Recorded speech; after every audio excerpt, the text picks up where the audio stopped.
Welcome to the Observe Day podcast, the show where we celebrate the days that matter. From holidays to meaningful observances, we bring you inspiring conversations, stories, and ideas to make each day count. Whether it's raising awareness, learning something new, or simply sparking joy, this is your space to explore the calendar in a whole new way. I'm your host, Wisdom Okonkwo, and I'm excited to share today's observance with you. Let's dive in. In celebration of National Read a New Book Month, I'm excited to welcome Clementine Moss, a dynamic creative force who bridges the worlds of rock music and spirituality. Clem is the drummer and founder of Zepparella, a Powers-led Zeppelin tribute band, and the author of From Boham to Buddha and Back, the slow enlightenment of the hard rock drummer. Beyond the stage, she's a spiritual counselor, meditation teacher, and writer whose work explores how creativity, love, and mindfulness shape our lives. Today, we'll explore how reading new stories, practicing presence, and following creative passions can all open doors to transformation. Welcome to the podcast, Clementine. Thank you, Wisdom. Thank you so much. And thanks for getting up so early to speak with me. Yeah, my pleasure. You're welcome. National Read a New Book Month invites us to discover something new. Why do you believe new books and stories are important for creativity and growth? Oh my gosh. I don't know who I would be without books, and I think that, books are so personal to us. We get to find out who we are by the books that we choose and the books that resonate with us. And books take us on these journeys of self-exploration. Um, Yeah, and it's just so important. I feel so lucky that I grew up with parents who believed that it was important to read to me and to read with me, and that books were yeah, important. And yeah, I don't think I could say enough about reading and books. Yeah, so yeah. important. Hmm. Wow. Your book blends your music career with spiritual practice. How did Hmm. writing it help you discover something new about yourself? Well, um, I thought that, my music life and my spiritual life, it's funny because I kind of separated them. I think because Yeah, I was playing and rock and roll is, kind of, and a lot of times has been, butting up against spirituality or traditional spirituality. And I felt like I had two selves, the Clementine who was the rock and roller and the Clementine who would sit on the meditation mat and go inward so much. And, over time, I really realized it's the same. I'm the same person. I'm looking for the same thing in both situations, right? I'm looking for the part of myself that allows the music to play through me, that allows the life to move through me, and that part of myself that, um, that is able to stay unchanged in the chaos of a rock and roll club or the chaos of just daily life.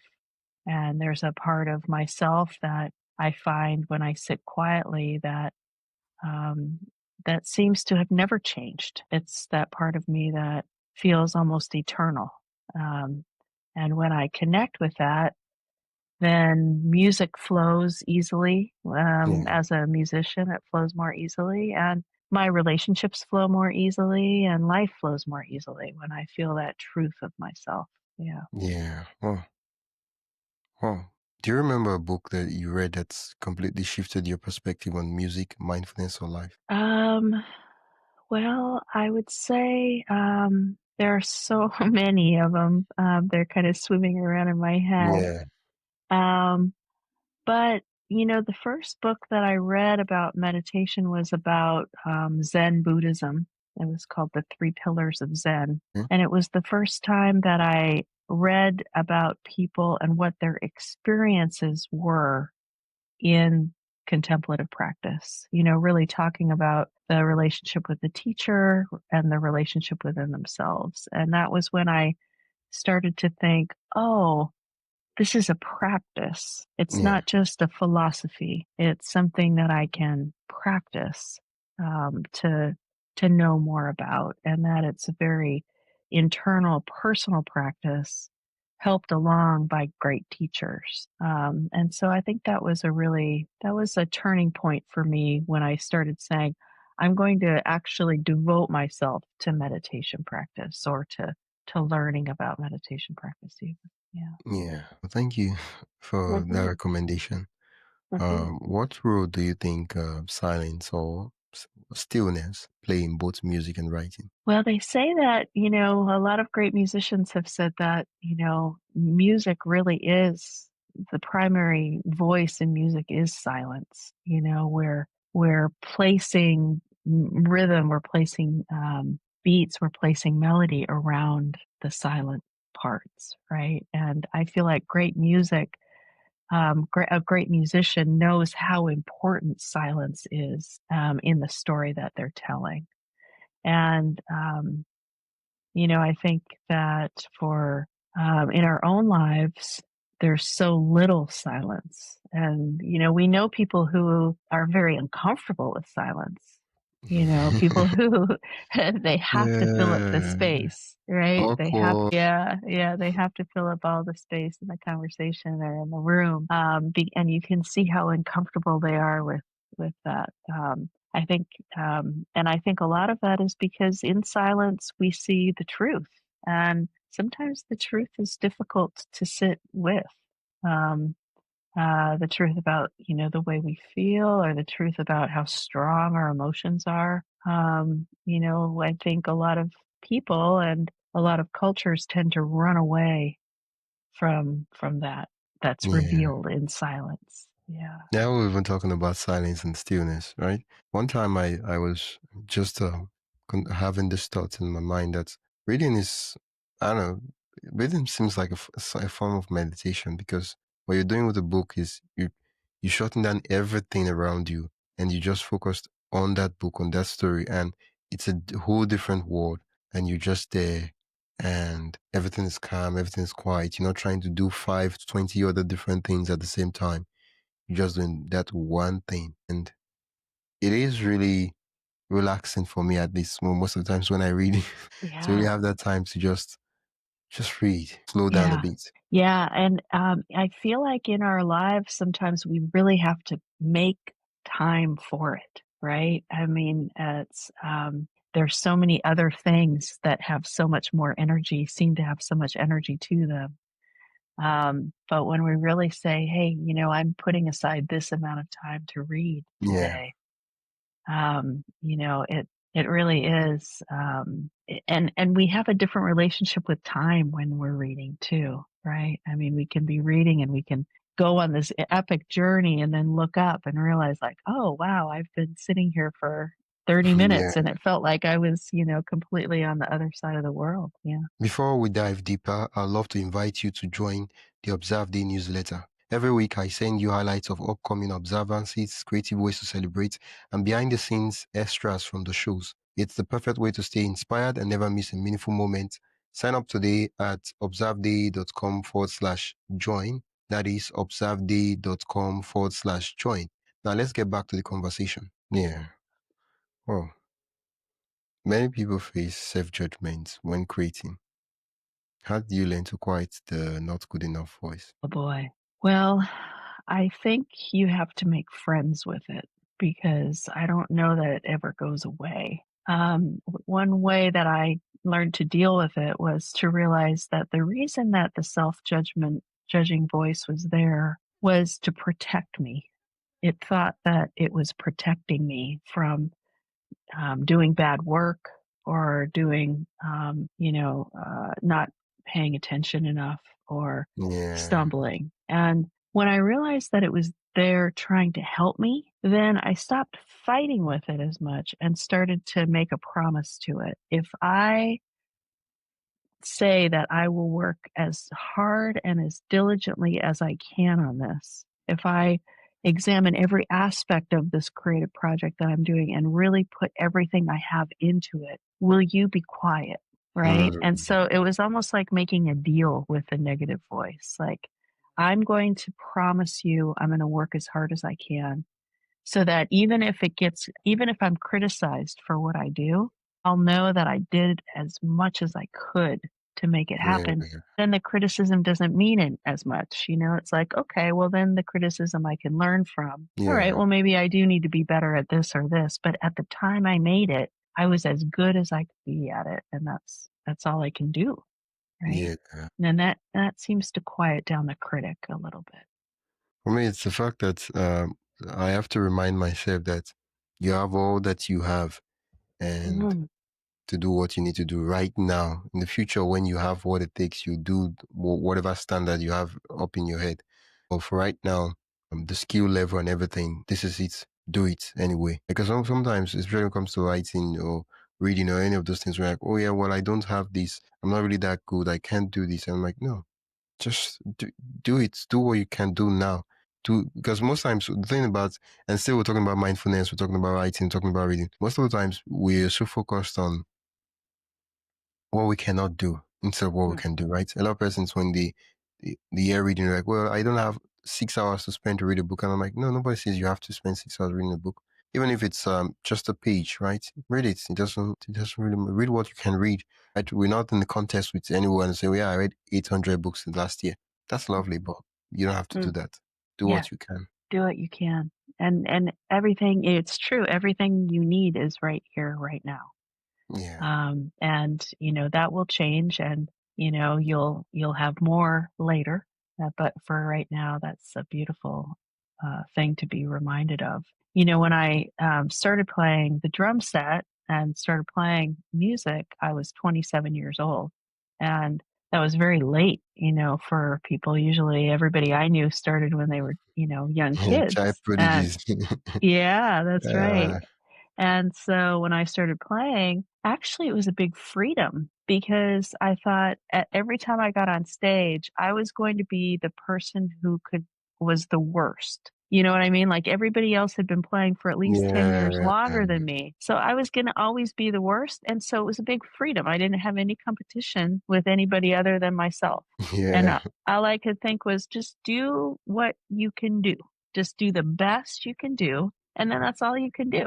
It's like I can't get those 10 years back that I didn't play drums. Yeah. I can't go back in time and find, the moment that I decided to give up playing the piano. I can't do that. So all I can do is just accept what is here now that I have to do. And it gives me joy. So I'm going to do it. Yeah. Right. Yeah. Yeah. Because I think recently I saw a quote, and it said most of the things we worry about in life never happen. That's right. And at first I was like, nah, what do you mean? Stop that nonsense. But I was like, oh, wait, just calm down. You know how you hear some quote and before you even listen to it, you start rushing to fight. I'm like, calm down. Yeah. And I was like, yeah, I was like, oh, you're afraid that this could happen. Like, oh, my son, parents and all that. And then you're like, oh, this writing might not work out. If I write the book, it will flop and all this. And you're Yeah. like, just take a deep breath and Yeah. be here right now. Yeah, and Yeah, follow what sounds like what you're most drawn to do in that moment, and what would bring me joy in this moment? Would it be to write a song? Would it be to write a page of just write something down? Would it be to read? Would it be to do the thing that I've always wanted to do and I never thought I could do? Nobody really stops you, allow yourself to follow that joy. Yeah. yeah. I think the quote that basically sums that up for me is tomorrow, today is today. Yeah, I love that. Yeah. Yeah. Uh, for readers who pick up a new book this month, what kind of stories can inspire them to live more mindfully? Oh, I think that just picking up a book allows you to live more mindfully. It allows you to go inside. It allows you to explore what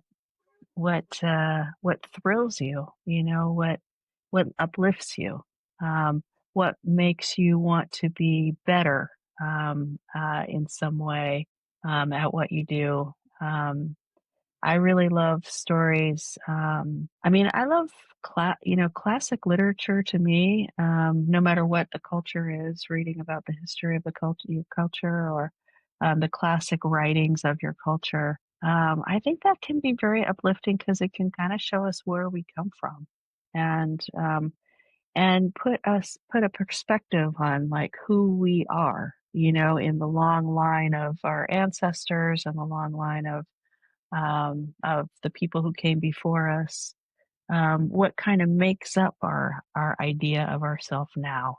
You know, I think that looking at who do we think we are and who are we really, outside of all of those ideas that are kind of thrust upon us, can be really interesting. Yeah. Yeah. Well, oh, thank you so much. Now we're doing recommendations. Okay. I'll get to that part. I did prepare a set of lightning round Ooh, questions. lightning round. Okay. You ready? What's the last new book you read that you couldn't put down? It's a book called what is it? It's by Roberto Bolano, who is a Chilean author, and it's called One Night in A Night in Chile. It's a beautiful, short, really small book. It was the book that kind of brought him worldwide fame, and it's about a priest on his deathbed looking back over his life. Yeah, beautiful book. Yeah. What's a song that feels like a spiritual book to you? Oh gosh, there are some Bob Dylan songs that I heard at the time in my life where I was really coming to know myself. And so when I hear the album Blood on the Tracks, even though they're love songs, they transport me into a way of a poetic way of living and seeing the world. Yeah. Paperback, hardcover, or audiobook? Well, I like paperback books. I love audiobooks too. I'm not somebody who doesn't read hardcover, doesn't read, print because they've gone over to audiobook. I like both. I love audiobooks for the books that I want to learn for I want to read for information, Yeah. like those are great for audiobooks because I can be cleaning the house or doing something at the same time. And then there are books that are more literary that I love to hold in my hand. Mm, I like that word. I love to hold in my hands. It feels Yeah. concrete. Yeah. Yeah. Uh, if you Mhm. could recommend one book to every creative, which would it be? Um, well, there's a book called The Artist's Way. And it's actually kind of a manual. It was written for people to recover from blocks, creative blocks, to get over the negative voices. There are a lot of exercises in the book. And it has so many wonderful exercises, so many wonderful quotes, and so much helpful stuff in there for people who are really stuck with Yeah. trying to find their way into the creative life. Well, thank you for that. What's Mhm. one word that sums up how drumming feels when you're fully present? Ecstatic. Thank you so much. It's Thank you, been an Wisdom. absolute delight chatting with you and for sharing with us how mindfulness connects with books, music, and all that. Thank you so much, Wisdom. Thanks for all the wonderful questions. Yeah. This month celebrates National Read a New Book Month by picking up something that challenges your perspective or opens your heart. You can start with Clementine Moss' memoir From Bonham to Buddha and Back, or visit our world of music and mindfulness at claimthegreats.com. The link is in our show notes. Thank you so much, Wisdom. Yeah. Is there any other thing or call to action you love to mention, direct listeners to that I did not mention? No, no, it's wonderful. Just I hope your readers go out and pick up a book that they love today. Yeah. Yeah, well, thank you so much. Such a pleasure having you on the podcast. That's it for today's episode of the Observe Day podcast. Thank you for spending your time with us as we explore today's observance. If you enjoyed this episode, be sure to subscribe wherever you listen to podcasts and share it with a friend who'd love to celebrate life special days too. Don't forget to join the newsletter at observeday.com/join for more observance stories, tips, and updates. Until next time, keep finding meaning in every day.